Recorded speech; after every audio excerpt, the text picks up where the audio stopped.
সম্মানিত হাজিরিন, আসলে যদি অন্তরের মধ্যে যদি আল্লাহর ভয় যদি কোনো মানুষের অন্তরে থাকে, কোনো মানুষের দিলের মধ্যে থাকে, তাহলে সে কখনোই চুরি করতে পারে না, সে কখনোই মিথ্যা বলতে পারে না, সে কখনোই খুন খারাপি করতে পারে না, সে কখনো রাহাজানি করতে পারে না।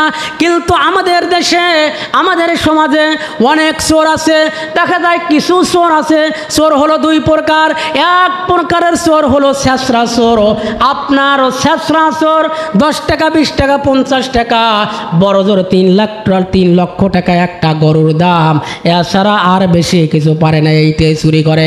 কিন্তু যারা শিক্ষিত চোর, ওই শিক্ষিত চোর ক্ষমতার চেয়ারে বসে থেকে তারা এমনভাবে কলম দিয়ে কোটি কোটি টাকা, হাজার হাজার কোটি কোটি টাকা আত্মসম্পদ করে, শুধু তাই নয়, দেশের টাকা বিদেশ পাচার করে। জোরে কোন ঠিক কিনা? এরা হলো শিক্ষিত শয়তান, শিক্ষিত চোর। এই সমস্ত চোরকে আল্লাহর নবী বলেছেন, হাদিস শরীফের মধ্যে দেখলাম, রাসূল সাল্লাল্লাহু আলাইহি সাল্লাম বলেছেন, তোমরা যদি রাষ্ট্রীয় ক্ষমতায় যাও, তোমাদের যদি বাড়ি না থাকে, সরকারি খরচে একটা বাড়ি নিতে পারো।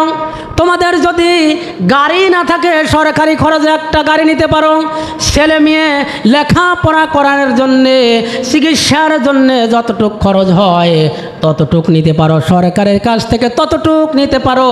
কিন্তু এর থেকে বিন্দু পরিমাণ যদি পা বাড়াও, বেশি নাও, প্রয়োজনের বাইরে যদি অতিরিক্ত মাল নাও, কিয়ামতের দিন আল্লাহর দরবারে তোমাকে চোরের কাঠ গাড়ায় দাঁড়ানো লাগবে। আমার বাপ দাদার কথা নয়, আমার বানোয়াটি কথা নয়, আল্লাহ রসুলের হাদিস থেকে আমি বলতেছি। আল্লাহ রসুল বলেছেন, কিয়ামতের দিন তোমাকে অবশ্যই চোরের কাঠ গাড়ায় দাঁড়ানো লাগবে।